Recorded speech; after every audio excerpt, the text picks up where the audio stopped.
par de lecciones. Aleluya. Hoy tenemos que hablar sobre Esteban. Esteban, Lucas le dedica 2 capítulos. Lucas le dedica 2 capítulos a Esteban, capítulo 6 y capítulo 7. Hasta ahora hemos visto una iglesia creciendo, una iglesia llena del Espíritu, gente convirtiéndose al Evangelio, algo grandioso, milagros, sanidades de todo tipo, el cojo de Hermosa. Habían arrestado a Juan y a Pedro ya en 2 ocasiones, ¿verdad? Y el Señor seguía. ¿Quién la ¿Cómo prefiere esta? ella tiene aquí? Para que es tecnológico. Más mejor aquí. Entonces, vamos ahora a ver el capítulo 6. El capítulo 6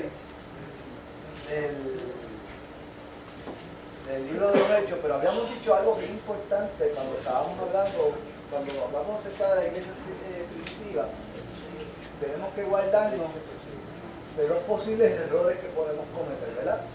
Eso yo lo había acentuado bastante la vez pasada. No sé si ustedes se acuerdan. 2 recomendaciones o 2 errores que debemos evitar cuando comenzamos a hablar de la iglesia primitiva. ¿Cuáles son esos 2 posibles errores? A ver si ustedes se acuerdan. Cuando estudiamos la iglesia primitiva, existe la tendencia de que cometamos 2 errores.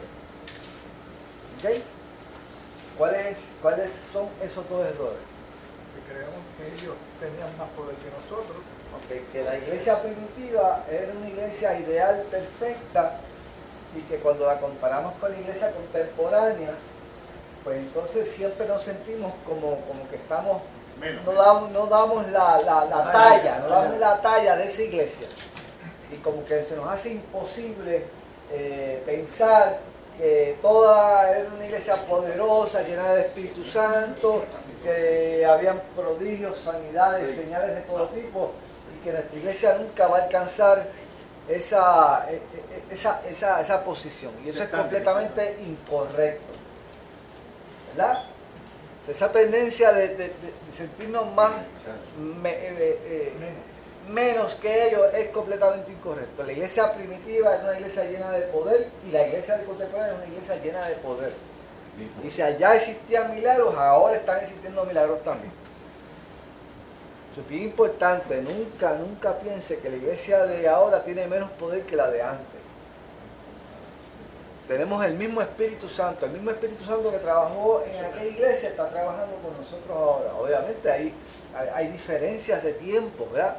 Aquel era un tiempo histórico y ahora estamos viendo un tiempo histórico. Eso es como pensar que hoy en día hay menos profecías y menos milagros que antes. Todo eso que se dice es completamente incorrecto. Y menos de edificar lo que hace es lo que hace es dañar, ¿verdad? Lo que hace es desanimar. Y eso pues tenemos que tener mucho cuidado cuando abrimos la boca y empezamos a hablar de esa forma. Ahora, existe otro error. ¿Cuál es el otro error que podemos cometer también cuando hablamos de la iglesia primitiva y la iglesia contemporánea? Primero, pensar que esa iglesia era sobrepoderosa. ¿Y cuál es el otro posible error?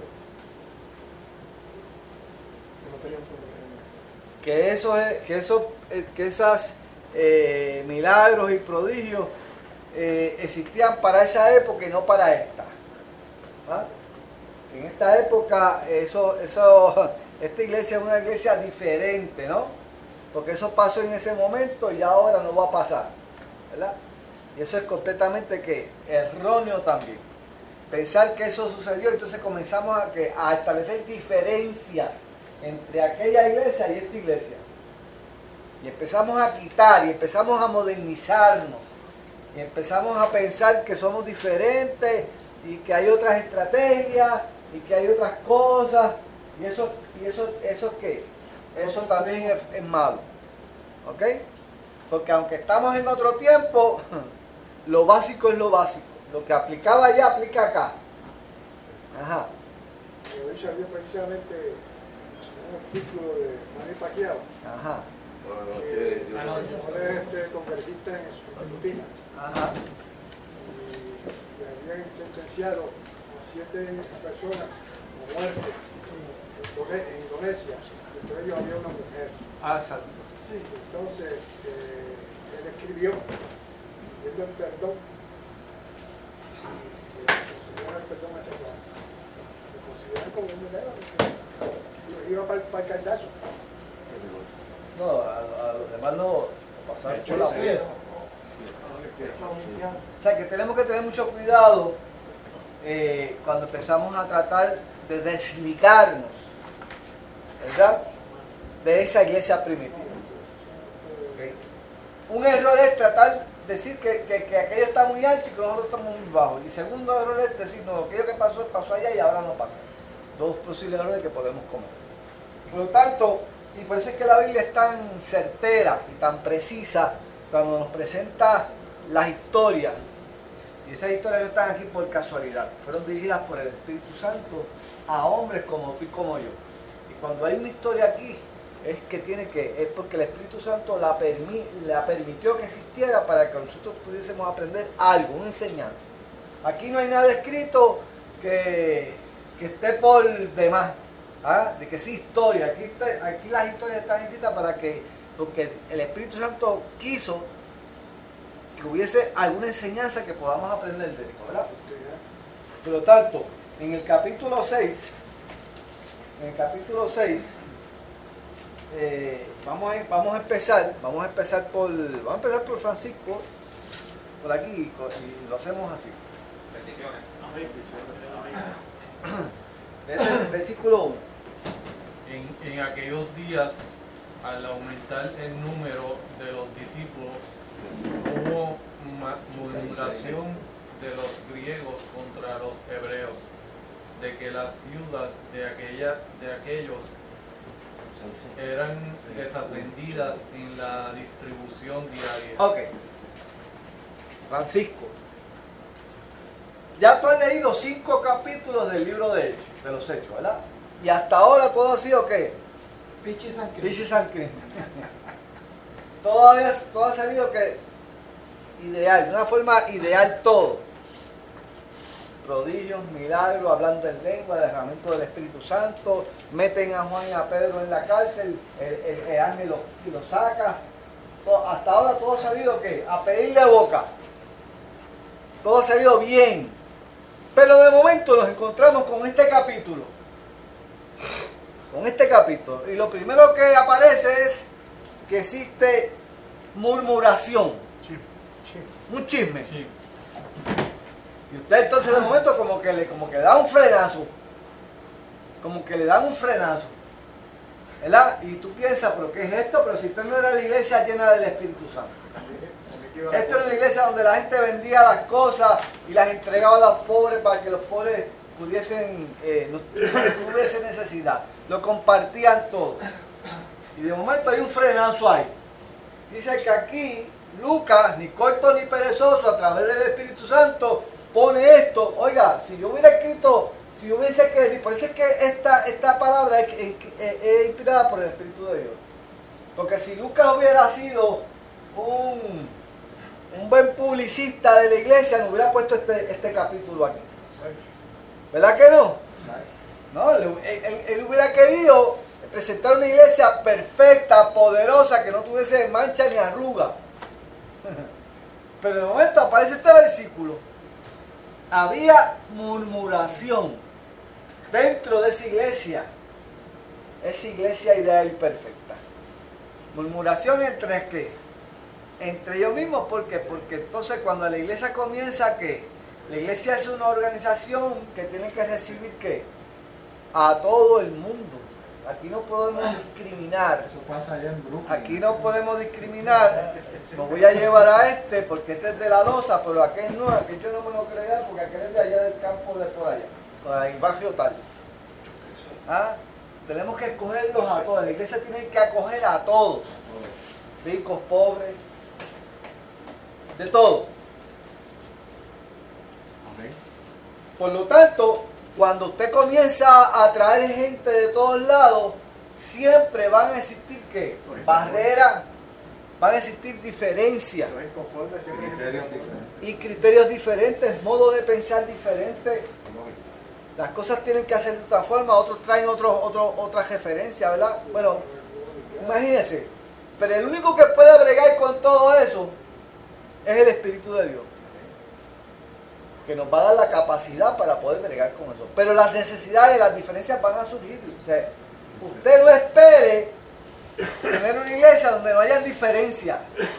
Las diferencias van a existir. no se puede complacer a todo el mundo. Las diferencias van a existir. Y usted tiene que estar preparado para eso.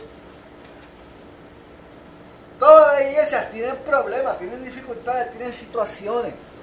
¿A qué se debe eso? Pues precisamente por eso, porque como somos gente diferente, unos piensan de una forma, unos vienen de un lado, otros vienen de otro. Tienen bigote, otros no. Tenemos diferentes modos de pensar. En diferentes ambientes. Hay gente que se crió, aquí hay gente que se crió, aquí no todo el mundo, mire, aquí ahora mismo si yo me pudiese a preguntar el background de cada uno me dijera algo diferente. Yo no me crié en la iglesia. Yo me convertí a los 21 años. Y me crié, y cuando me convertí, empecé a asistir a una iglesia pentecostal, pero pentecostal, ¿sabes? De clavo pasado. ¿Ah? A mí me Pero yo, llevaron a los 40 pero días. yo le puedo preguntar a Sammy, A los 40 y días. Sammy nació en el Evangelio, ¿verdad que sí? 40 días me Pues llevaron. Sammy nació en el Evangelio, porque yo los conozco a ellos eran vecinos míos de la escuela, me acuerdo de ellos. Y yo los 48. Los 48 años. Ah, y le puedo preguntar a diferentes Cada uno, personas, y otro me dice, pues yo vengo de la iglesia metodista, que entonces empecé a venir a esta iglesia hace 4 o 5 años, pero toda mi vida fue en una iglesia metodista. Y yo le puedo preguntar a José, y José vino a la iglesia el mes pasado. Ah, o sea, en otras palabras, lo que quiero traer es que Va a haber diferentes. somos Vamos a diferentes, pensar diferente. nos criamos diferentes. puertorriqueños. Ah, y por eso es que van a surgir diferencias. Fíjense, tenemos el Espíritu de Dios todo. Que eso no quiere decir eso. El hecho de que haya diferencias no quiere decir que no tenemos el Espíritu de Dios. Tenemos el Espíritu de Dios. Ahora, ¿qué va a pasar? El Espíritu de Dios no me va a hacer a mí impensante. Ah, yo fui formado en un marco de referencia, y eso no va a desaparecer de la noche a la mañana. Eso va a estar ahí. Entonces, eso está en el paquete ahí. Ahora, ¿qué es lo que hace el Espíritu de Dios? La diferencia va a existir. ¿Qué va a hacer el Espíritu de Dios? El Espíritu de Dios lo que hace es que armoniza esas diferencias en un solo propósito. ¿Ah? Eso es lo que va a ocurrir. Por lo tanto, la situación va a existir. Había discriminación, de acuerdo a lo que ellos dicen, había que discriminación en cuanto a la repartición de qué? De mujeres. la comida. De comida o ayuda, no necesariamente tiene que ser de comida, de ayuda, porque aparentemente se discriminaba con las viudas griegas. ¿Por qué? Porque había una gran colonia griega. Griega es que hablaban griego, no que fueran griegos. Eran judíos, pero eran judíos de la diáspora, que habían emigrado y habían venido a Jerusalén. Y se habían establecido en Jerusalén. Y muchos de ellos tenían sus propias sinagogas. Lo vamos a ver más adelante. Sus propias sinagogas. Y ahí se leía la Septuaginta, que era la ley era el libro de la ley, traducido, o la versión griega del libro de la ley. Pero los judíos se mantuvieron leyendo la ley, pero en lengua aramea. O sea, había una barrera de idiomas, de lenguaje. Y cuando hay diferentes barreras de idiomas y de lenguaje, pues puede surgir este tipo de cosas. Va a haber confusión en el entendimiento. Va a haber confusión, va a haber discriminación. ¿Ok? Y la iglesia tiene que estar preparada para eso. Queremos ese crecimiento. Fíjate cómo empieza el versículo. Dice, en aquellos días, como creciera el número de los discípulos, o sea, en otras palabras, ¿qué podemos entonces ¿Qué podemos establecer ahí? ¿Qué principio podemos establecer ahí? Que seguía creciendo, ¿no? Que el crecimiento va a ¿qué? Va a generar ¿qué? Situaciones. ¿Ah? Va a generar necesidades. Va a generar diferentes posibles diferencias. El crecimiento. Posibles conflictos. A veces oramos porque la iglesia crezca, que haya un avivamiento, pero a veces nosotros ni nos imaginamos los problemas que van a surgir, pero gloria a Dios por esos problemas. Gloria a Dios por esos problemas. O sea, ¿entiendes? O sea, el crecimiento requiere que hagamos que unos ajustes. Porque la iglesia tiene que ser dinámica. La iglesia es una iglesia dinámica, está en constante cambio. Va basado en unas doctrinas básicas que esas no cambian. Lo esencial. Eso se queda, pero es un continuo movimiento. Esta iglesia es un ejemplo de lo que yo le estoy diciendo. Si esta es una iglesia donde hay mucha entrada y mucha salida. ¿Por qué? Porque es una iglesia, como yo la veo, es una iglesia sanadora. Aquí viene mucha gente de otras iglesias, de otras iglesias que vienen con una carga, con unas heridas, con unas cosas, vienen aquí, Dios los sana, los levanta. Oiga, algunos se quedan. Algunos se quedan y otros siguen, porque ya están preparados para seguir hacia adelante. Y nosotros tenemos que pensar de esa forma. Ese es el propósito de esta iglesia, pero el propósito de otra iglesia es otro. Pero tenemos que pensar eso. Ajá. Tú mencionaste el crecimiento. En cualquier empresa que haya crecimiento, sea una comunidad de fe, sea una empresa de lo que sea, tiene que haber entonces lo que se conoce el principio de delegación, porque obviamente una sola persona o un grupo de personas no pueden atender todas las necesidades que genera ese crecimiento. Y eso fue lo que estaba pasando aquí. Pues exacto. O sea, precisamente parte de eso era eso. O sea, cuando la iglesia crece en magnitud, crece en número, crece en situaciones. Se quiere delegar. Porque fulano trae un cúmulo de necesidades él solo. O sea, José trae sus propias necesidades, Lázaro trae sus propias necesidades. Pues hay que trabajar con cada una de las necesidades. Hay que trabajar con cada una de ellas. ¿Okay? Por lo tanto, el crecimiento demanda ajustes. ¿Okay? Y por eso es que la Biblia es tan deliciosa, porque nos presenta las realidades como son. Usted quiere crecer, usted está pidiendo oración a Dios para crecimiento, para madurez. Pues prepárese para hacer los ajustes necesarios. Si yo quiero crecer en el Señor, yo tengo que hacer mis propios ajustes. Porque de alguna forma mi cuerpo va a protestar. Mi espíritu va a protestar. Porque a nadie le gustan los cambios. Pero si yo quiero madurar en el Señor, tengo que estar dispuesto a hacer mis ajustes necesarios. ¿Ok? Pues vamos a ver, William, ¿qué pasó entonces? El 2. Entonces los 12 convocaron a la multitud de los discípulos y dijeron: no es justo que nosotros dejemos la palabra de Dios para servir a las mesas. Ok. Hay una necesidad. Surge una situación.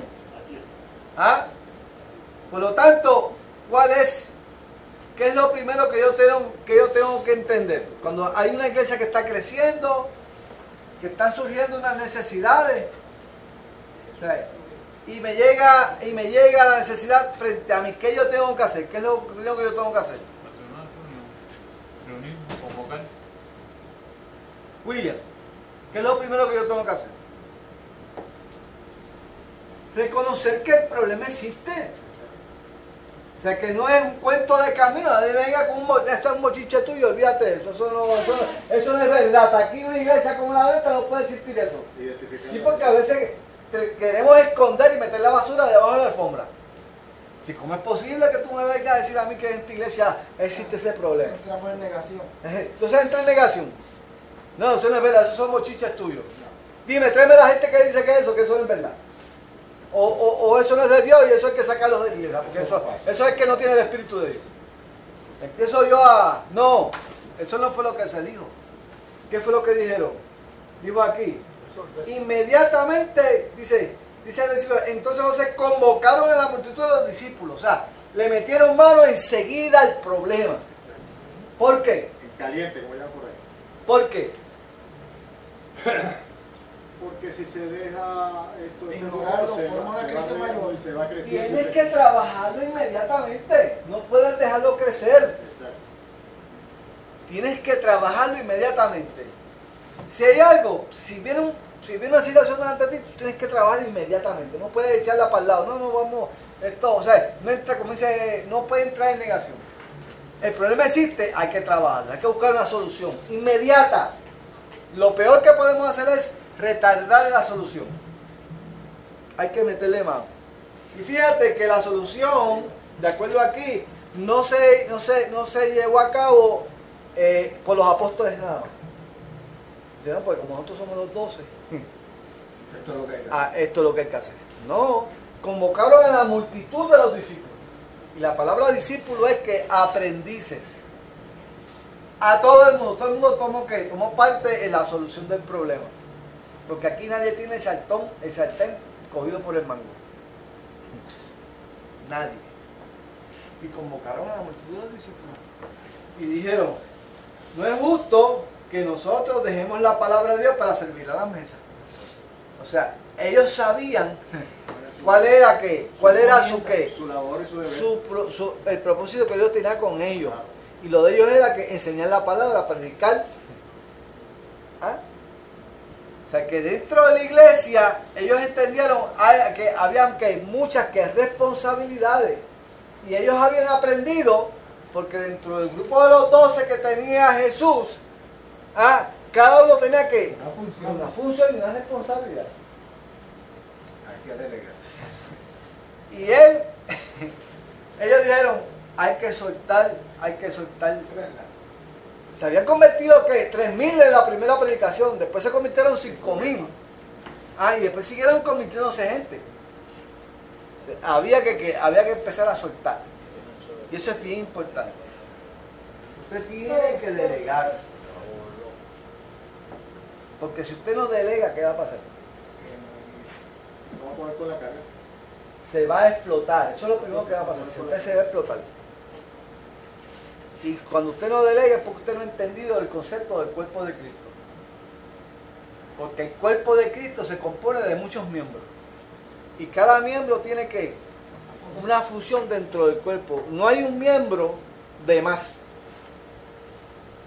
Dentro del cuerpo de Cristo no hay un miembro que esté de más. Todos se necesitan. Unos tienen más iniciativa que otros, pues. Pero todos se necesitan. Todos se necesitan. Aquí no hay todos se necesitan. Por lo tanto, cada uno tiene que tener un norte. Yo sirvo para esto. Dentro del cuerpo de Cristo. Yo entiendo que mi labor es esta. Y yo siento esto. Y mi pasión es esto. Y mi otra pasión es lo otro. A algunos les gusta cantar, a otros les gusta servir en las mesas, a otros les gusta... Pues no, hay gente que le gusta la enseñanza. Hay otros que les gusta predicar, hay otros que les gusta el evangelismo, hay otros que les gusta ir a visitar a los enfermos, hay otros que les gusta visitar las égidas, otros que les gusta visitar los deambulantes. O sea, mire, dentro del cuerpo de Cristo hay tanto y tanto, aquí es donde único no hay desempleados, o no debe haber. No debe haber desempleados dentro del cuerpo de Cristo. Son muchas las mías y pocos los obreros. O sea, en el cuerpo de Cristo, el desempleo debe ser 0. No debe haber desempleo en el cuerpo de Cristo. Todos nosotros debemos estar haciendo algo en el Señor. Haciendo algo en el Señor. Si no saben, que le pregunten a esta. Amén. Por lo tanto, el versículo dice, entonces los 12 convocaron a la multitud de los discípulos y dijeron, no es justo que nosotros dejemos la palabra de Dios para servir a las mesas. Y esto es bien interesante Porque la iglesia, yo entiendo que la iglesia tiene 4 tareas fundamentales, que yo la mencioné la semana pasada. Para mí la iglesia tiene 4 tareas fundamentales. 1, predicar la palabra al mundo que está a nuestro alrededor. O sea, en otras palabras, evangelizar. Este es 1. La segunda tarea que tiene la iglesia fundamental es que el discipulado. Enseñar la palabra a los que están aquí adentro. O sea, eso es tarea fundamental. La tercera tarea fundamental que tiene la iglesia es que servicio, la obra social. La iglesia tiene que impactar a su alrededor, a la comunidad donde está. Tiene que impactar, tiene que tener obra social. Y cuarto, la iglesia ¿qué? La iglesia es el cuerpo de Cristo en la tierra. Por lo tanto, adora a Dios, tiene relación con Dios, tiene intimidad con Dios. ¿Ok? Representa a Cristo en la tierra. Pues esas 4 tareas, la iglesia tiene que ejercerlas, pero una iglesia saludable es una iglesia que mantiene esas 4 tareas de forma que equilibrada. No se inclina la balanza hacia una cosa y descuida otra. ¿Ah? Por lo tanto, dentro de la iglesia hay gente que se dedica a evangelizar. ¿Cuál fue la última tarea? El cuerpo de Cristo, la adoración. La adoración, exaltación de Cristo en la tierra, ¿entiendes? Por lo tanto, una iglesia saludable, una iglesia que mantiene equilibrio entre esas 4 tareas. Y tiene que haber gente que le guste el evangelismo, gente que le guste la obra social, gente que le guste lo otro, pero tiene que haber, aún dentro de nosotros, debe haber ese equilibrio de esas 4 cosas. Debe haber ese equilibrio. Yo no puedo dedicar mi vida a obra social y nunca sentarme en un estudio bíblico. Eso es un no. Pero yo tampoco puedo dedicarme toda mi vida a estudiar la Biblia y nunca hacer nada para qué. Como obra social, como se dice. ¿Ustedes ven? Y tampoco dedicarme a la adoración las 24 horas. ¿Ah? Y descuidar lo otro. O sea, dentro de cada uno de nosotros tiene que existir un equilibrio. Un balance. Fíjate que la historia, cuando se enclaustraron, ahí fue que la iglesia empezó a diezmarse y a perder la esencia. O sea, la iglesia tiene que mantener esas 4 tareas, no hay contraviento o marea, aunque el diablo reviente. O sea, porque podemos hablar en colectivo, la iglesia tiene que mantener esas 4 tareas fundamentales, pero también hablamos en individual, en lo personal. También nosotros tenemos que mantener que, aunque nos dediquemos a un ministerio en específico, pues a mí me encanta la enseñanza, me gusta enseñar, esa es mi pasión. Pero yo no voy a dedicar toda mi vida a ser maestro de universidad. Esto es lo que yo hago. Pero también me gusta alabar al Señor en la adoración. Me gusta salir con los muchachos cuando de vez en cuando para afuera para ver la luz de ambulante. A veces vamos a lugares de crea. A veces, ¿sabes? O sea, hay que mantener un equilibrio. Por lo tanto, bien importante, ¿verdad? Vamos al 3. Roberto. Buscad pues, hermanos, entre vosotros a 7 varones de buen testimonio, llenos del Espíritu Santo y de sabiduría, a quienes encarguemos de este trabajo. ¿Qué tú puedes decir sobre ese versículo? Bueno, 7 personas que están dando testimonio de que verdaderamente pueden hacer la tarea. O sea, esa tarea no existía. Fíjate, no. que lo cogen tan en serio la cosa. Que aunque fuese para repartir arroz y bichuela o lo que fuese. Sí, no, pero en esta cuestión era repartir cosas materiales. Sí, pero que uno dice, ¿Me entiendes? hoy en día. Lo cogen tan en serio que dice, esto no lo puede hacer cualquiera. O sea, vamos a establecer unos requisitos. Exacto. ¿Entiendes? Unos requisitos. Mire, toda tarea de la iglesia, no importa Y yo digo lo insignificante que sea porque en eso somos un poquito, ¿verdad?, cortos de mente, ¿no? Pero toda tarea de la iglesia es importante. Importante. Y toda tarea de la iglesia, toda, no solamente esto, toda tarea debería requerir buen testimonio, llenura del Espíritu Santo y gente con sabiduría. Eso debe ser requisito para todo, ¿qué? Para todo siervo de Dios. Para hacer cualquier cosa en la iglesia. Buen testimonio es que una persona que tenga tiempo trabajando, buscando, ¿sabe? Buscando, tener una relación íntima con Dios, que usted sepa, ser una persona que ¿entiende?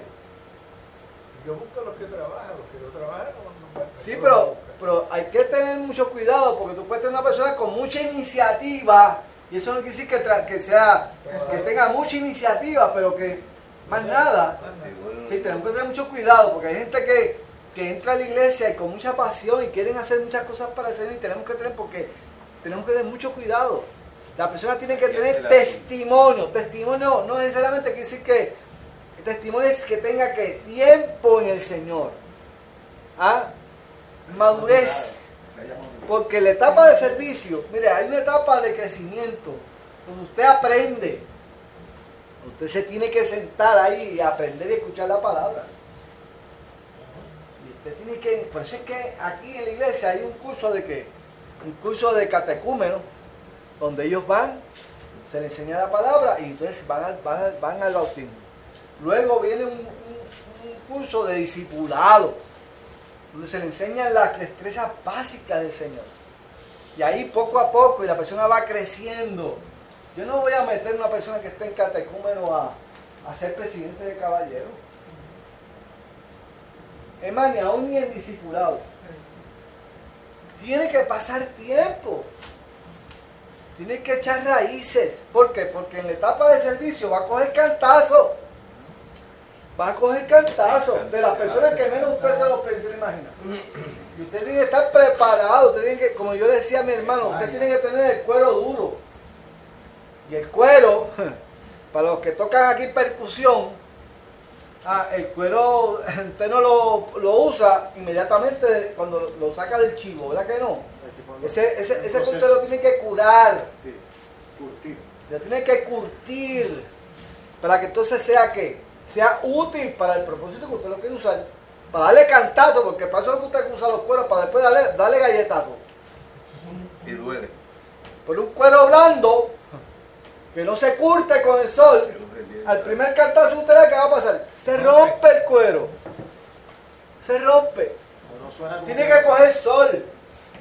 Tiene que ponerse duro. Y esa dureza usted la adquiere que en la palabra. En la palabra. ¿Ok? Por lo tanto, esas tres cualidades las tenemos que aprender y tenemos que aplicarlas en todo, ¿verdad? Gente de buen testimonio, lleno del Espíritu y de sabiduría. Ajá. Muchos especialistas consideran a los 7 como los primeros diáconos electos. Se consideran diáconos. ¿Ok?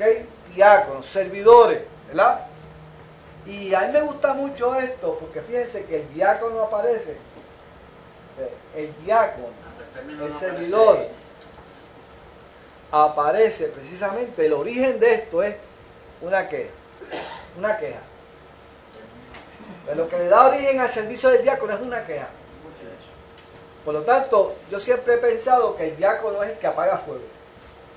El diácono es un apagafuego dentro de la congregación, porque los pastores no pueden estar, no les llega nunca a los pastores lo que está por allá. Nos llega a la gente que está en la congregación. El diácono es el que escucha la queja. El diácono es el que apaga el fuego, es el que va y dice, no hermanito, mire, eso no es así, esto es el que apacienta, el pacificador, el que trata de resolver el problema. ¿Entiendes? Ese es el diácono, esa es la labor del diácono. Con sabiduría, con la llenura del Espíritu Santo, con el amor que Dios nos pone. ¿Entiendes? Por lo tanto, Sí, porque los pastores no pueden resolverlo todo. Los pastores no pueden resolverlo todo. Se vuelven locos. Se vuelven locos. Fíjate, yo leí algo de una definición de sabiduría que me llamó la atención. No Ajá. tenía que ver nada con la Biblia. Ajá. Pero decía, sabiduría es la habilidad de resolver un problema sin causar otro. Muy bien, muy bien. ¿Eso es así? Sí, porque hay gente que resuelve problemas, entonces causan 3. Sí. Ah, ¿tú te quieres estar ahí? Pues vamos a sacar a toda esta gente aquí para que tú te sientes. Entonces, nosotros tres están. Que resolviste el problema de él, pero nosotros tres, te buscas todo otro problema con otros 3. Resolviste uno y creaste 10. Bien importante, ¿verdad? Vamos al 4. Jesús Manuel.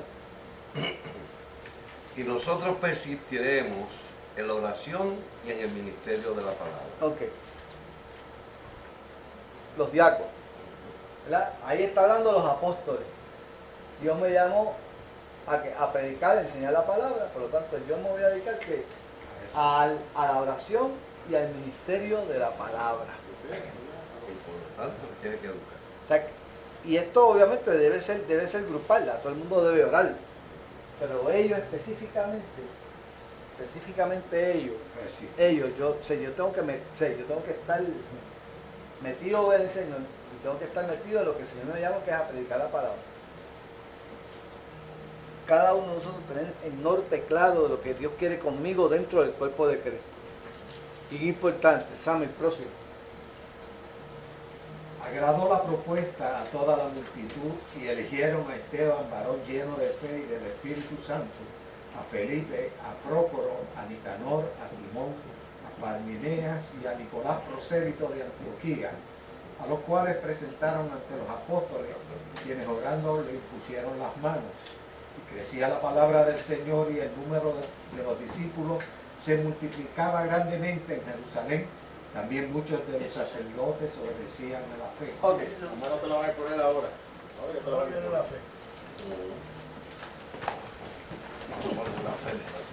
Para que se multiplique. Pongan la fe ahora en acción. A la fe y a la esperanza y a la Pero pues, lo que no está él.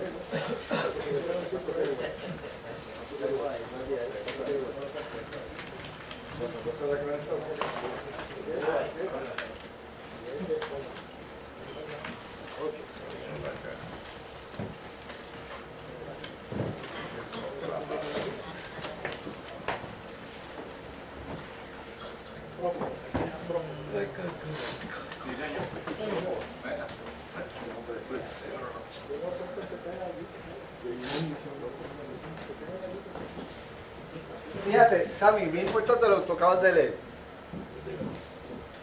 Porque fíjate lo que puede traer una necesidad y una situación. Una necesidad y una situación. Las necesidades, los problemas, los conflictos, nos dan la oportunidad ¿para qué? Para buscar que, para bendecir. Eso es así, eso es así. Y fíjense que cuando se buscan las soluciones a través del Espíritu de Dios, la cosa fluye. Y ahí hay cuatro resultados. Ahí hay 4 resultados de haber tomado una decisión por el Espíritu. Surgió un problema, murmuración, discrimen. ¿Ah? Pero ahora se buscó el Espíritu de Dios, se buscó dirección, y ahora hay 4 resultados positivos a todo esto. El primero, vamos a ver si lo puedes identificar. ¿Cuál es el primer resultado positivo que leemos ahí? El mismo versículo que leíste. Agradó a la multitud, o sea, ¿hubo qué? Hubo agrado. Hubo participación. Cuando está el Espíritu de Dios metido en el medio, la gente aprueba la cosa. Sí, a diferencia de lo que ocurría en la legislatura, aquí hubo consenso. ¿Hubo consenso? Hubo consenso. Agradó a la multitud. Yo estoy casi seguro, hermano. Mira, a veces humanamente hablando, nosotros nos ponemos a pensar y le buscamos una solución a los problemas que están ocurriendo y no le vemos una solución. O sea, humanamente hablando, yo no le veo la solución a esto. Pero la situación. otro se la puede ver. Pero yo estoy seguro que si esa gente se ponen a orar, a buscar, a pedirle dirección a Dios, Dios le da la solución idónea para salir del revolú que está. Yo estoy, o sea, que yo no puedo dudar de eso. Yo no puedo dudar de eso. Esa es la diferencia, que o lo saco o lo pongo en el centro.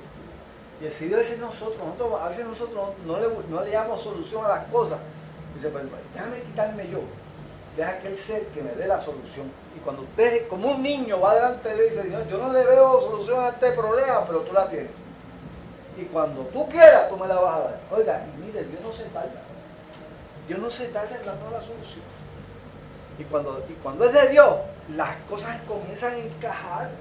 Las piezas comienzan a caer en el lugar correcto. Lo primero que sucede, agrada a la multitud. ¿Qué es lo segundo que vemos ahí? Que crecía la palabra de Dios. Crecía la palabra de Dios. Se fortalecía el ministerio. Un ministerio serio. Toma en consideración a la gente. ¿Ah? Esto de Cristo no es una decisión que toma el Sanedrín y que ellos son los que mandan, no. Aquí se toma a todo el mundo. Fíjate, ese pueblo estaba ¿qué? Acostumbrado a que las decisiones fueran del templo, del sumo sacerdote, de los doctores de la ley. Eso eran los que tenían ese templo cogido por el mango. Lo que decían ellos es lo que se tiene que hacer. Pero ahora no, ahora esto es diferente. Ahora es la multitud lo que toma la decisión. Es a través del Espíritu de Dios. Y muchos sacerdotes obedecían la fe. Lo cuarto, crece el número de discípulos. Crecía había crecimiento, porque la gente veía que las cosas se estaban haciendo bien. Y cuarto, hasta los sacerdotes obedecían a la fe. O sea, que era algo de impacto. Mira, a veces la palabra por sí, la palabra es poderosa y toca el corazón, pero a veces una acción que se toma en la iglesia, que es una acción justa, oiga, eso la gente se da cuenta. La gente se da cuenta cuando la iglesia toma acciones justas, decisiones justas para todos. ¿Ok? Por lo tanto, ese es el resultado de haber aprovechado la dirección del Espíritu de Dios. ¿Okay? Y estos 7 varones que se escogieron eran 7 varones de habla griega. Fíjense que todos los nombres que se escogieron son nombres griegos. O sea, que no se escogieron. Iba a facilitar todo. Iban a facilitar. Le dejaron esa responsabilidad a ellos, ¿verdad? Tremendo, ¿verdad? Vamos para el próximo. Y Esteban, lleno de gracia y de poder, hacía grandes prodigios y señales entre el pueblo. Ok. Fíjate que Esteban está metido entre los 7 diáconos. Pero de momento Lucas Lo separa. de los 7 diáconos. Y dice que estaba lleno de gracia y de poder. Y que hacía grandes prodigios y señales entre el pueblo.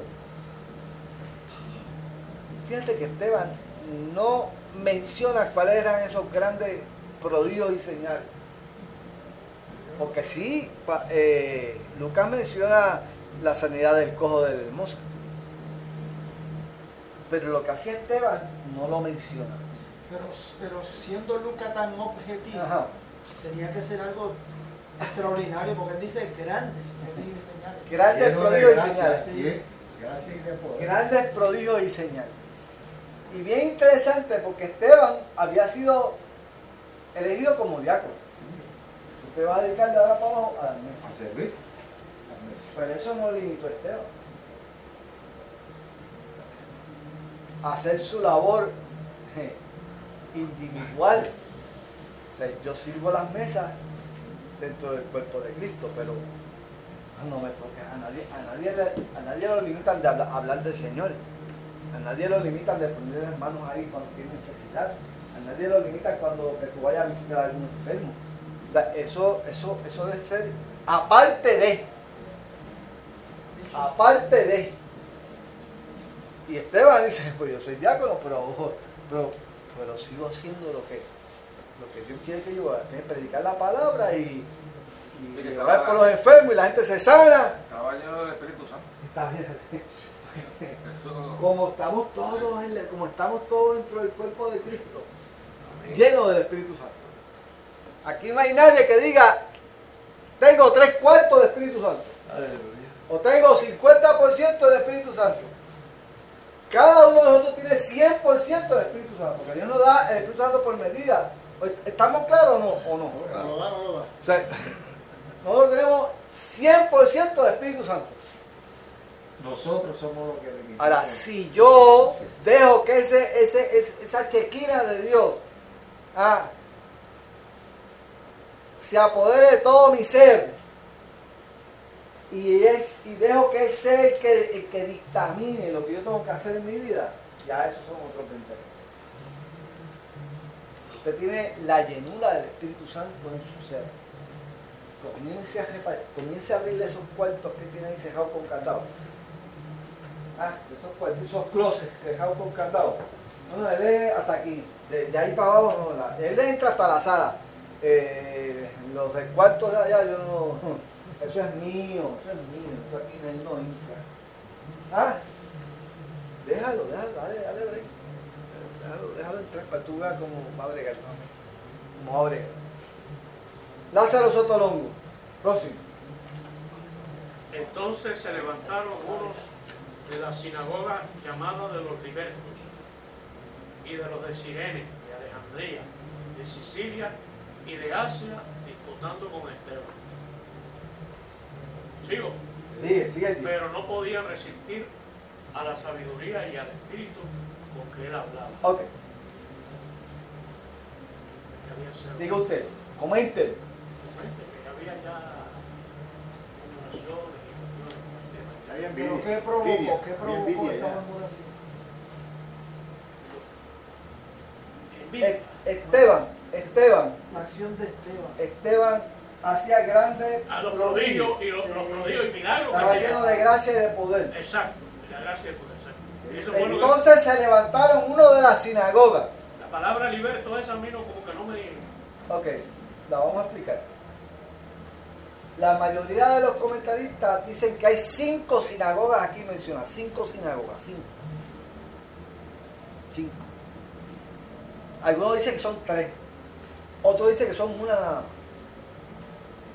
En mi opinión, aquí hay más de una sinagoga. Porque dice, se levantaron uno de las sinagogas de los libertos. ¿Quiénes eran los libertos?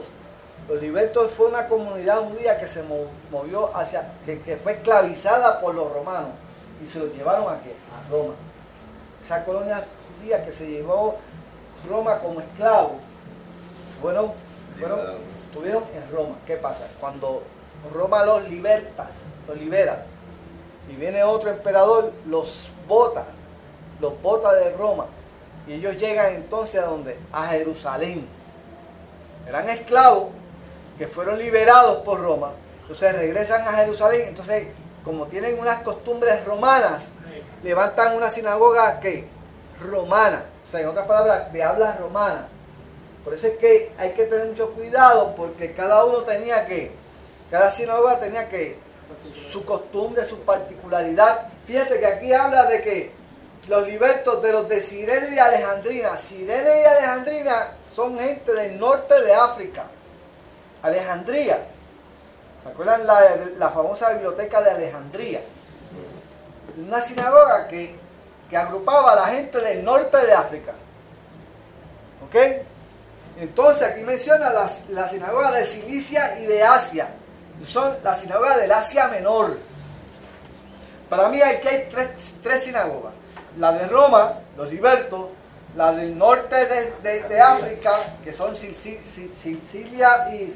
y Alejandría, y entonces otra que es la del Asia Menor, que es Cirene, Cilicia y Asia. 3 sinagogas, con 3 grupos diferentes. ¿Entiendes? Por lo tanto, como Esteban hablaba griego, Esteban iba a esta sinagoga, como lo hizo Jesús, y como lo hacía Pablo. ¿Qué hacía Pablo cuando llegaba a cada ciudad del Asia Menor? ¿Cuál era el primer ¿cuál era la primera parada de Pablo? Iba a la sinagoga. Cada vez que iba, fue a Filipo, fue a la sinagoga. Fue a Efesios, a la sinagoga. Tesalónica, a la sinagoga. Eran los primeros que recibían, eran los primeros que tenían que recibir el mensaje. Y Esteban hizo lo mismo. Esteban se metía a esa sinagoga y hablaba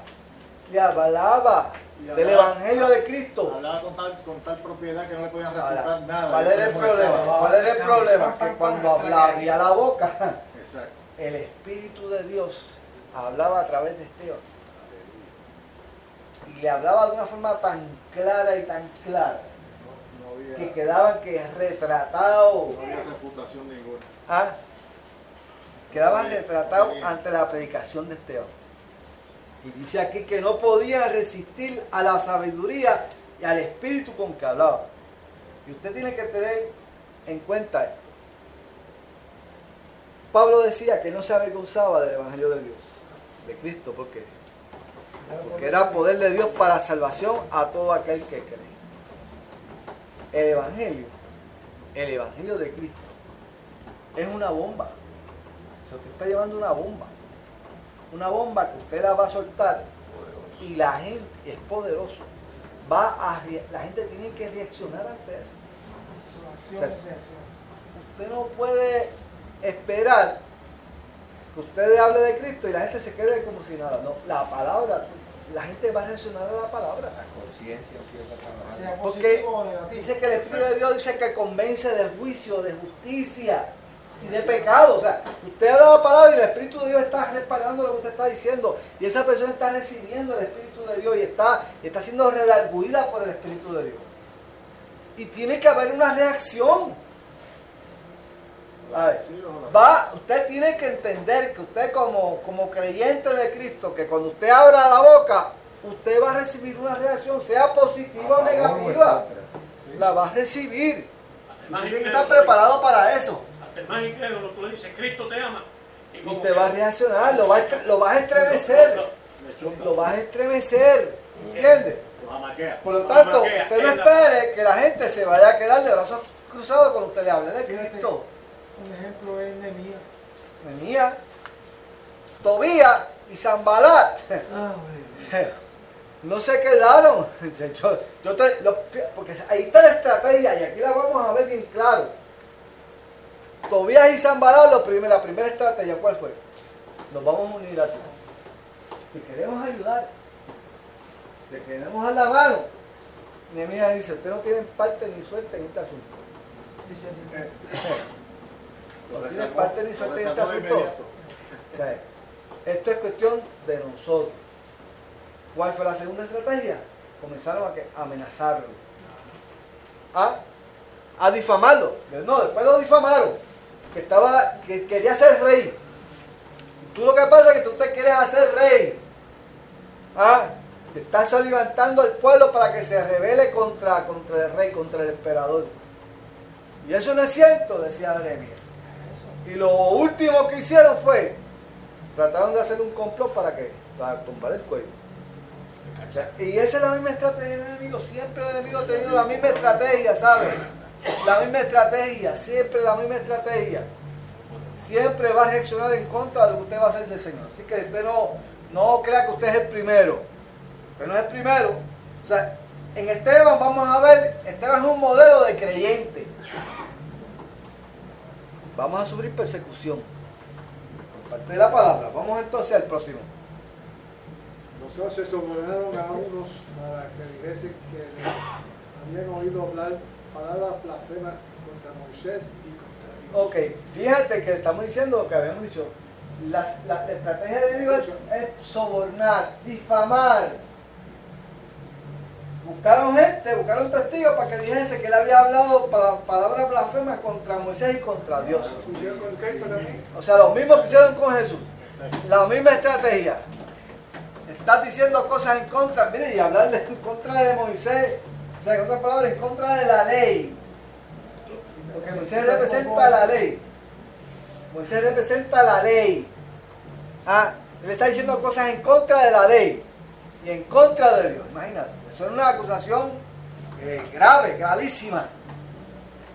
¿ah? Pero no lo podían probar. No lo podían probar, ¿verdad? Porque cuando yo pongo la tradición por encima de todo, de lo más importante, entonces comienza que me nublo la mente. No puedo escuchar la verdad. O sea, tú no puedes anteponer la tradición, el símbolo, antes que la verdad que esos símbolos representan. Y eso fue lo que pasó. Para ellos era más importante el tabernáculo, la circuncisión, que el Dios de la circuncisión. Para ellos era más importante el rito, La persona, el templo, como las personas. que el Dios del templo. Después vamos a entender por qué. Después vamos a entender por qué. Vamos a ver. El 12. Y se levantaron al pueblo, a los ancianos y a los escribas, y arremetiendo le arrebataron y le trajeron al concilio. Sigue. Y pusieron testigos falsos que decían: este hombre no cesa de hablar palabras blasfemas contra este lugar santo y contra la ley. Pues le hemos oído decir que ese Jesús de Nazaret destruirá este lugar y cambiará la costumbre que nos dio Moisés. Ok, ahí vemos entonces las dos acusaciones básicas que se estaban haciendo a Esteban. ¿Cuáles eran esas dos acusaciones básicas? Blasfemo. No, estaba diciendo, o sea, ¿de dónde ellos sacan que era blasfemo? Porque estaba hablando, dice contra este lugar santo. O sea, en otras palabras, ellos interpretaban que Esteban estaba hablando en contra del templo. ¿Se acuerdan que Jesús dijo, yo voy a destruir este templo y en 3 días lo voy a levantar? Pero eso no simboliza. Son las mismas cosas que están diciendo. Esteban está hablando de lo mismo. Del templo. Entonces decían, él está hablando en contra del templo. Y para ellos el templo era sagrado. Nadie se podía meter con el templo. Y contra la ley. Imagínate, la ley de Moisés. ¿Quién se podía meter con eso, verdad? Entonces dice, ese hombre ha dicho que va a destruir este lugar y que va a cambiar la costumbre que nos dio Moisés. Esas eran las dos acusaciones básicas en contra de Esteban. ¿Verdad? Ok, el 15. Y costumbre de tantos años. Imagínate. Parece que cuando uno viene a Jesucristo, Dios va a cambiar toda nuestra vida, los hábitos, las costumbres, las tradiciones. Y usted tiene que entender que cuando usted recibe a Jesucristo, Dios va a cambiar toda su vida. Usted no puede seguir siendo el mismo. Y eso es lo que pasa.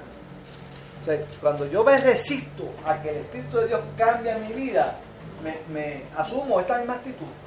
Me niego a escuchar la verdad. Y cuando yo me niego a escuchar la verdad, no surge, no puedo dejar que el Espíritu de Dios entonces haga la transformación en mi vida que yo quiero que haga. Deje que Dios bregue con su vida. Deje que Dios lo transforme. Eche al lado de la rebeldía. Era por celos también, por interés. Vamos. Entonces todos los que estaban sentados en el concilio, al fijar los ojos en él, vieron su rostro como el rostro de un ángel. Ok. ¿Ustedes dieron cuenta que era inocente de lo que estaban diciendo? Mire. Ahora,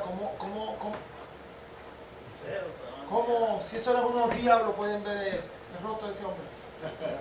Fíjate lo que hace el Espíritu de Dios.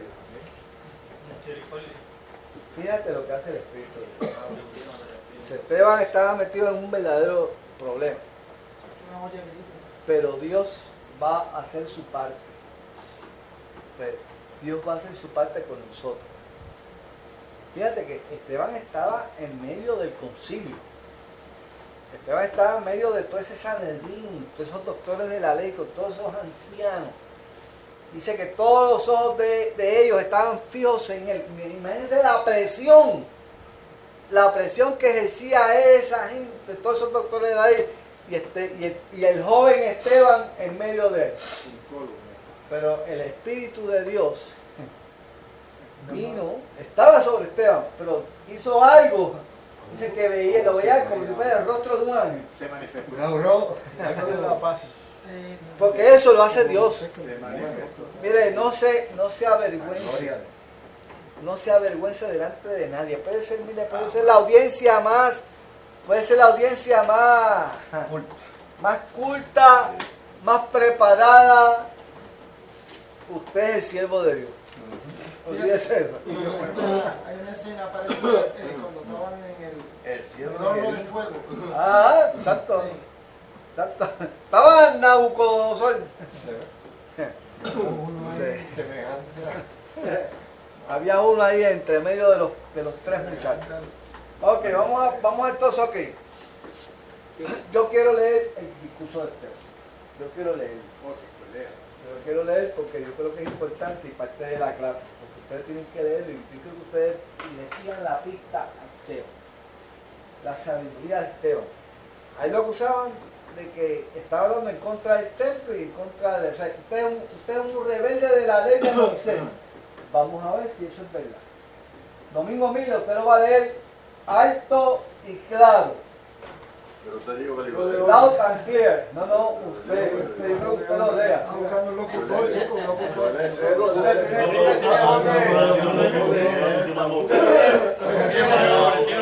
voz de Eduardo Castillo.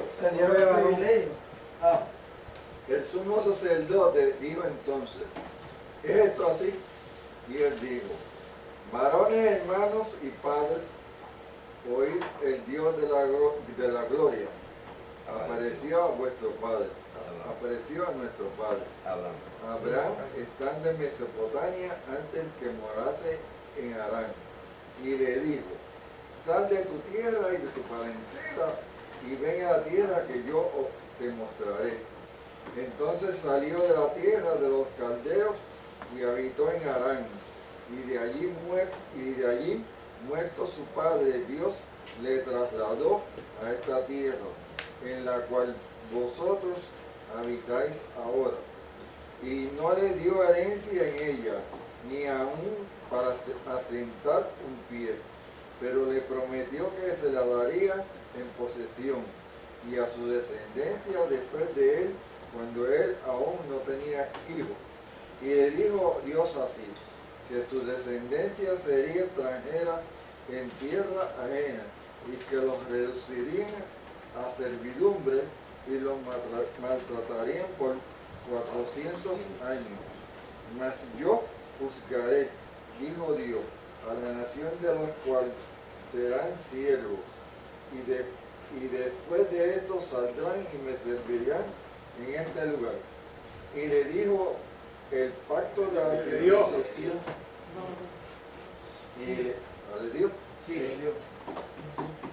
Y le dio el pacto de la circuncisión, y así Abraham engendró a Isaac, y le circuncidó al 8º día, e Isaac a Jacob,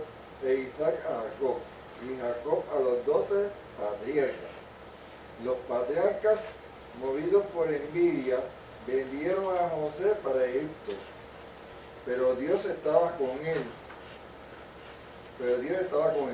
y le libró de todas sus tribulaciones, y le dio gracia y sabiduría delante del faraón, rey de Egipto, el cual lo puso por gobernador sobre Egipto y sobre toda su casa. Vino entonces hambre en toda la tierra de Egipto y de Canaán, y grande tribulación, y nuestros padres no hallaron alimento. Cuando oyó Jacob que había trigo en Egipto, envió a nuestros padres la primera vez, y en la segunda José se dio a conocer a sus hermanos, y fue manifestado a Faraón el linaje de José. Y enviado José hizo venir a su padre Jacob y a toda su parentela, el número de 75 personas. Así descendió Jacob a Egipto, donde murió él y también nuestros padres, los cuales fueron trasladados a Siquem y puestos en el sepulcro que a precio de dinero compró a Abraham de los hijos de Hamor y Siquem. Fíjense los detalles que Esteban está introduciendo en su discurso. Detalles bien específicos. Sigue. Pero cuando se acercaba el tiempo de la promesa que Dios había jurado a Abraham, el pueblo creció y se multiplicó en Egipto, hasta que se levantó en Egipto otro rey que no conocía a José. Entonces este rey, usando de astucia con nuestro pueblo maltrató a nuestros padres, a fin de que pusiesen a la muerte a sus niños para que no se propagasen. En aquel mismo tiempo nació Moisés y fue agradable a Dios y fue criado 3 meses en casa de su padre. Pero siendo expuesto a la muerte, la hija del faraón le escogió y le crió como hijo suyo. Y fue enseñado Moisés en toda la sabiduría de los egipcios y era poderoso en las palabras y obras. Cuando hubo cumplido la edad de 40 años, le vino al corazón al visitar a sus hermanos, los hijos de Israel. Al ver a uno que era maltratado, lo defendió e hiriendo al egipcio, vengó al oprimido. Pero él pensaba que sus hermanos comprendían que Dios le haría libertad por mano suya, mas ellos no le habían entendido así. Y al día siguiente se presentó uno de ellos que reñían y los ponía en paz, diciendo: varones hermanos sois, ¿por qué os maltratáis el uno al otro? Entonces el que maltrataba a su prójimo le rechazó diciendo: ¿quién te ha puesto a ti por gobernante y juez sobre nosotros? ¿Quieres tú matarme, como mataste ayer al egipcio? A él esta palabra Moisés huyó y vivió como extranjero en tierra de Madián, donde engendró 2 hijos. Pasando 40 años, un ángel se le apareció en el desierto del monte Sinaí, en la llama de fuego de una zarza. Entonces Moisés, mirando, se maravilló de la visión, y acercándose para observar, vino a él la voz del Señor: yo soy el Señor de tus padres, el Dios de Abraham, el Dios de Isaac, el Dios de Jacob. Y Moisés, temblando, no se atrevía a mirar. Y le dijo el Señor: quita el calzado de tus pies, porque el lugar en que estás es tierra santa. Ciertamente he visto la aflicción de mi pueblo que está en Egipto, y he oído su gemido y he descendido para librarlos. Ahora pues, vente, enviaré a Egipto. A este Moisés, a quien habían rechazado, diciendo: ¿quién te ha puesto por gobernar y por juez? A este le envió Dios como gobernante y libertador por mano del ángel que se le apareció en la zarza. Este los sacó habiendo hecho prodigios y señales en tierra de Egipto y en el mar Rojo y en el desierto por 40 años. ¿Qué edad tenía ella? 80.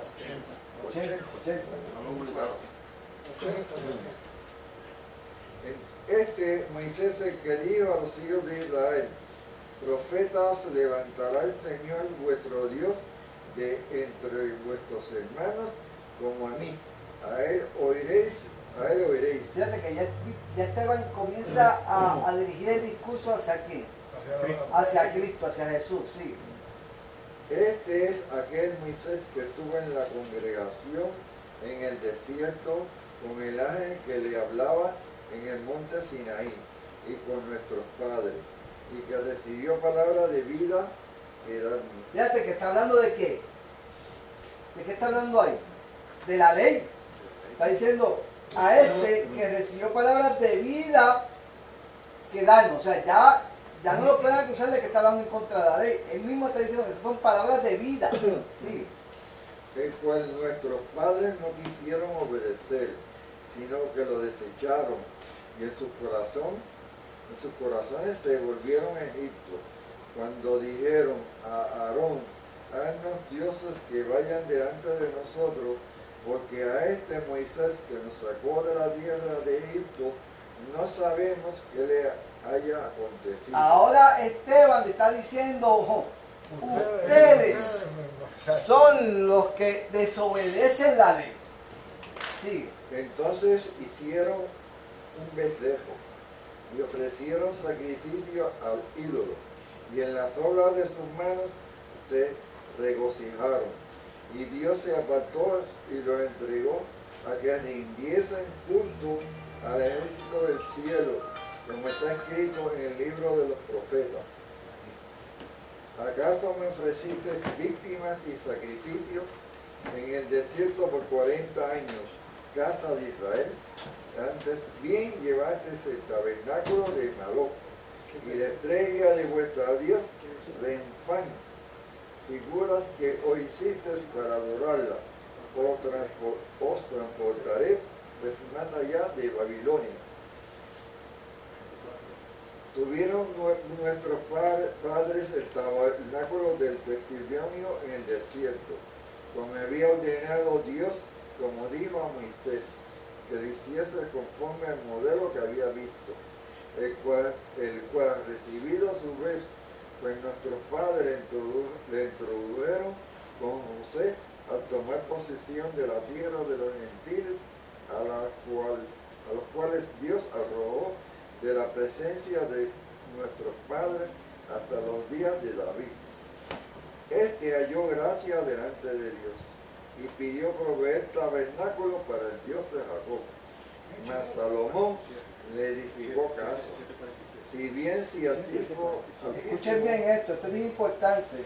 Fíjate cómo Esteban lo va llevando poco a poco. Lo va llevando poco a poco a lo que él nos quiere llevar. Mas Salomón le edificó casa. Si bien el Altísimo no habita en templos hechos de mano, como dice el profeta. El cielo es mi trono y la tierra el estrado de mis pies. ¿Qué casa me edificaréis? Dice el Señor. ¿O cuál es el lugar de mi reposo? ¿Me hizo mi mano todas estas cosas? Ok. Ahí. Fíjate que la acusación que le están haciendo a Moisés, a Esteban, es ¿cuál? Son dos. Uno que está hablando en contra del templo. Y lo otro que está hablando en contra de la ley. Cuando Esteban comienza a hablar desde quién? Desde Abraham. Y va poco a poco, después habla de quién. Y va poco a poco de los patriarcas. Después habla de José. Y después habla de Moisés. Y lo va llevando. Después habla de quién? De David y finalmente con Salomón. Fíjate que en toda esa historia no había templo. No había templo alguno. Y Dios se le declaró a quién? ¿A Abraham en dónde? ¿A dónde se le declaró Dios a Abraham? En Harán, allá abajo en Mesopotamia. Y cada vez que Abraham salía, iba a aquel lugar, ahí establecía que un altar a Jehová. Y salía al otro lado y establecía otro altar a Jehová. Y allá Dios le habló a José también. O sea, Dios no es un Dios de templo. Dios es que universal. Eso es lo que le está demostrando Esteban a esta gente. Y contrario a lo que él, predicando en contra de la ley, dice al contrario, ustedes siempre han sido rebeldes a Moisés. Siempre han sido desobedientes a Moisés. O sea que el acusado se convierta en ¿qué? En acusador. Y finalmente los acusa. Y le dice, entonces termina, fíjate cómo él termina. Y obviamente el discurso iba a seguir. Pero por alguna razón él se ve interrumpido. Y yo creo que fue que el Espíritu de Dios como que vino una segunda dosis sobre él, ¿verdad? Y como que le dio una autoridad. Y fíjate cómo él termina. Y él dice, si bien el Altísimo no habita en templos hechos de mano, como dice el profeta, el cielo es mi trono y la tierra el estrado de mis pies. ¿Qué casa me edificaréis? Dice el Señor. ¿Cuál es el lugar de mi reposo? ¿No hizo mis manos todas estas cosas? Eso era algo que ellos no podían entender. Esa era la clase de sabiduría que Esteban predicaba en la sinagoga. ¿Qué lo declaró? Era algo que ellos no podían entender. Esteban le estaba diciendo, mire, Jesús le dijo a la samaritana que ni en este lugar ni en el otro van a adorar a Jehová. Los van a adorar que los verdaderos adoradores adorarán a Dios en espíritu y en verdad y en cualquier lugar. Eso ellos no lo podían entender. Ellos no podían entender que Dios iba a poner la ley ¿en dónde? En el corazón de cada uno de ellos. Que Dios iba a cambiar ese corazón de piedra y iba a convertirlo en un corazón de carne. Eso ellos no lo podían entender. Eso ellos lo interpretaban como que Él estaba cambiando ¿qué? Las costumbres de Moisés. Al contrario, lo que estaba diciendo, eso es el propósito de Dios. Eso es lo que quiere Dios con ustedes. Pero obviamente cuando yo me aferro a la tradición, me resisto a esa verdad.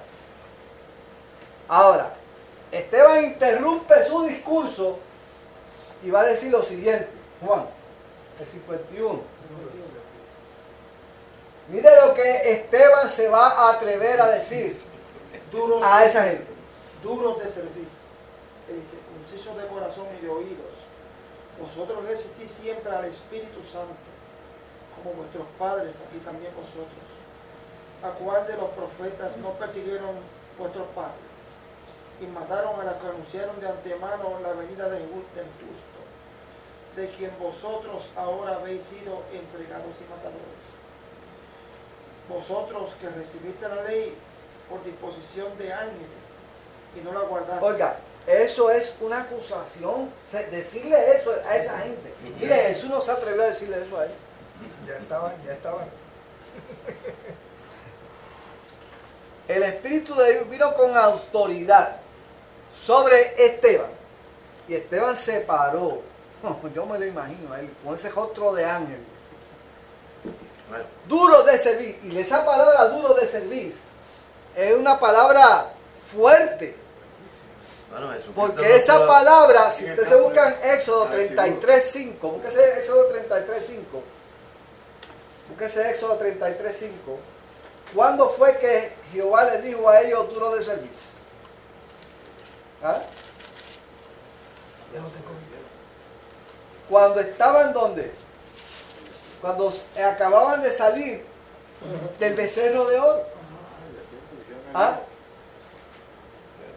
Cuando ellos acababan de salir del becerro de oro, y dice, este pueblo es pueblo duro de servicio. ¿Ah? Y le dice, ustedes siempre, y ser duro de servir es ¿qué? ¿Qué es ser duro de servir? Obstinado. Es cuando un no puede buey, tomar, porque tiene el cocote demasiado, no puede tomar. un buey se resiste a que le pongan yugo. Sí. Eso es ser duro de servir. Cuando un buey se resiste a que le pongan yugo, que el yugo de su amo.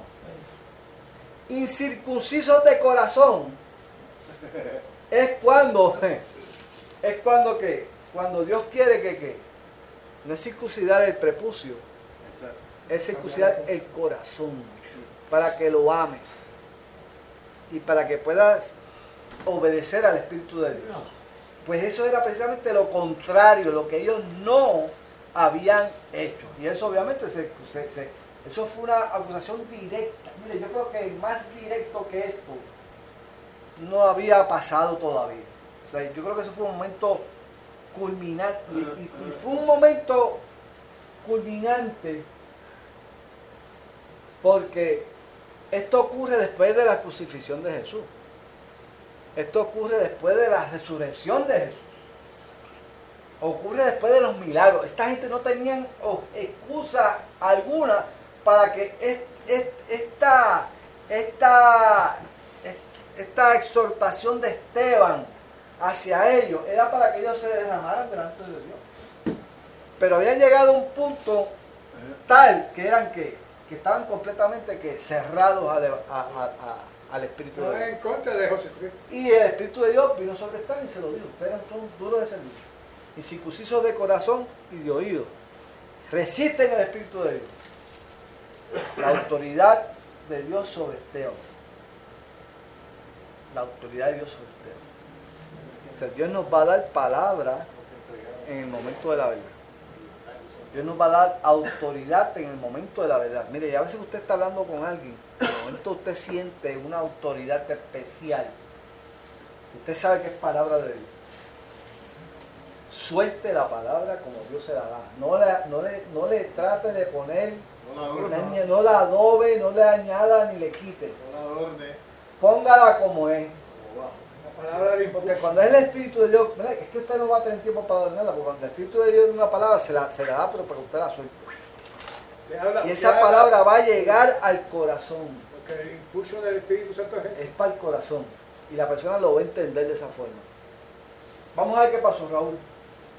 De 54 hasta el final. Oyendo estas cosas se enfurecían en sus corazones y crujían los dientes contra él. Pero Esteban, lleno del Espíritu Santo, puesto los ojos en el cielo, vio la gloria de Dios y a Jesús que estaba a la diestra de Dios. Y dijo, he aquí veo los cielos abiertos y al Hijo del Hombre que está a la diestra de Dios. Entonces ellos, dando grandes voces, se taparon los oídos y arremetieron a uno contra él. Y echándole fuera de la ciudad le apedrearon, y los testigos pusieron sus ropas a los pies de un joven que se llamaba Saulo, y apedreaban a Esteban mientras él invocaba y decía, Señor Jesús, recibe mi espíritu. Y puesto de rodillas clamó a gran voz, Señor, no les tomes en cuenta este pecado, y habiendo dicho esto, murió.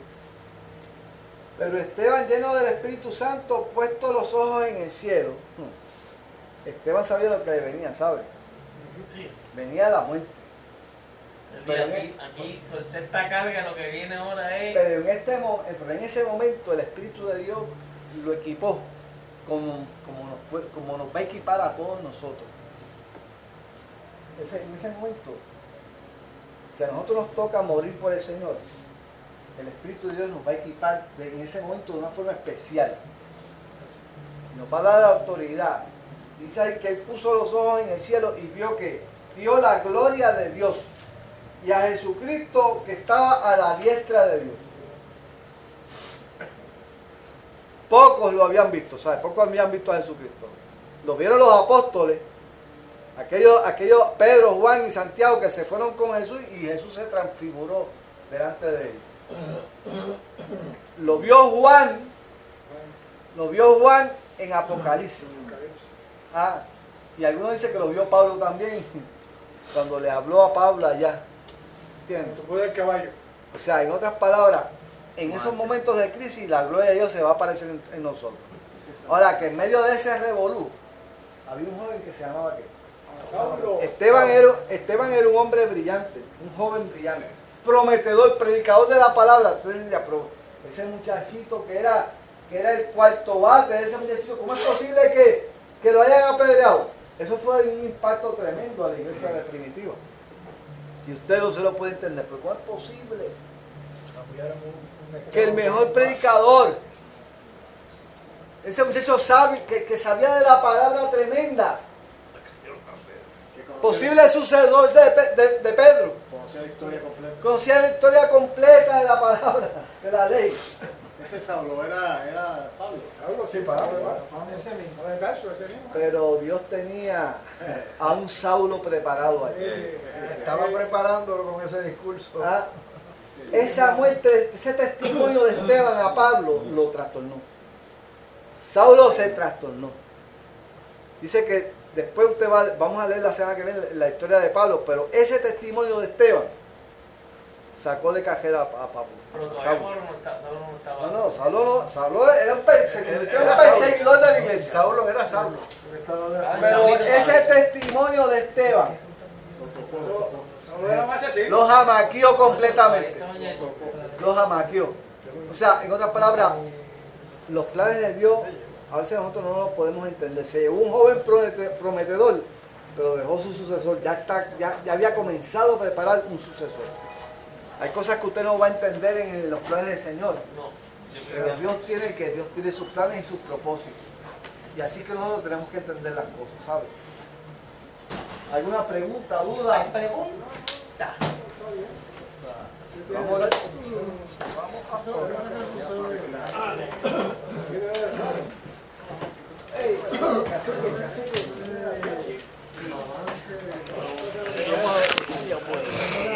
Échate para acá. Humíllalo, humíllalo ahí. Humíllame. Humíllalo. Mira,